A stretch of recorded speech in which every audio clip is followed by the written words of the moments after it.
iba na kalian kami kapati itu tentang nostalgia blog atau jingram tu iba maksimal besar dua persen na ketengan.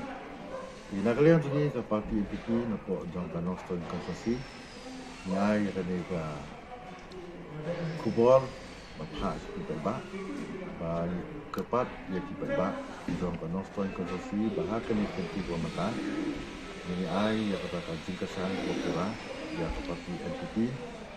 kajinong kotong jong di madam amparit lendo tiga jingalang kajuni ya sim da pegasur bangina trisitom batun job ya kani kotong namal bangina ide ya kani kotong kajuni ke balang pamista gonta makan long kata ka MP jong kani dari hasil cetia kajuni kai ke bangi kuat ya kani kalau kumi makan long kumka MP kajuni namal ini tidak sepun ba isu jong kacak berikut ini tiba hadu mata kira sakut. Kalau nak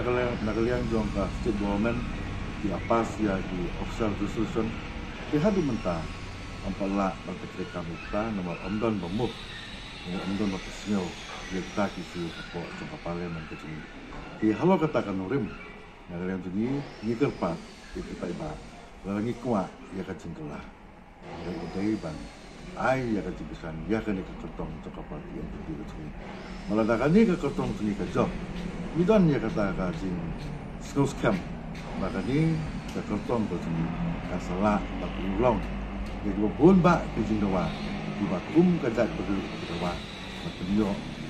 nak minta kajing bit jembiang kajing bahar jong kani dari nasi dan janji ke sini nak kalian tunga ngakapat ya baru kino kesan ke sini lah kalong haki ni kita kasol,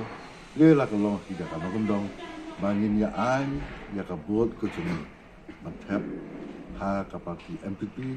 kebas sembol juga kalong kekot nama lu lah jenjob, jong kapati MPP, kan long ke jenjob cumi, baik kata apil, nak kalian tengah, ya kita iba, jong keno keson kotosi, batum juru jong kari kasih barak baik.